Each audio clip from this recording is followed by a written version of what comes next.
viewers, welcome to Stay On News. We thank all those who reached out to us through calls, messages, and emails. We are back now and stronger. Today we shall be summarizing basic major headlines that are shaping the international arena politically. Israel-Hamas war. The war is already 41 days today. Both sides are hitting strong. The Israel forces are in Gaza. International alliances are being strengthened. There have been attacks on hospitals and refugee camps.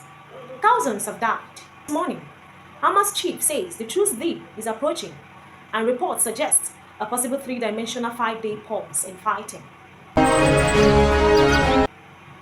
China's president visited the US President Biden 6 days ago on the sidelines of the Asia-Pacific Economic Cooperation APEC conference in San Francisco. That was his first trip in 6 years. Note that there has been growing geopolitical tension between the two nations. The most obvious one is the issue of Taiwan. Most recently, China has criticized Israel's invasion of Gaza. Details soon.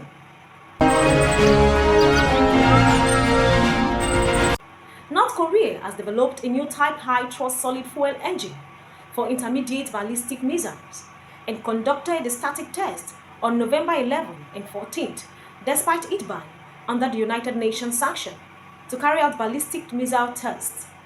According to military analysts, solid fuel missiles are easier and safer to operate and requires less logistic support, making them harder to detect than liquid fuel weapons.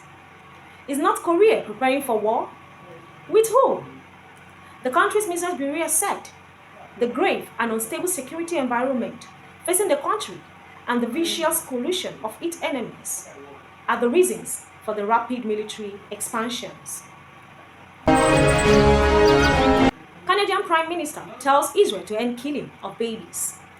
Canadian Prime Minister Justin Trudeau on Tuesday said the killing of women, children, and babies in the besieged Gaza Strip must end.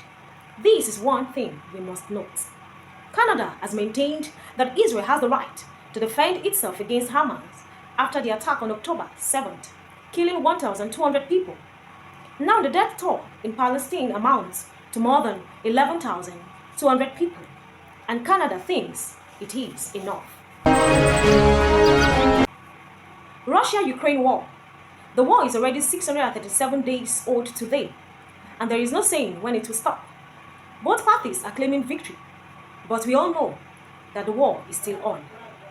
Let me add here that the attention of the world has shifted from this part of the world to the Middle East. The concern of the world now is the Israeli-Gaza war.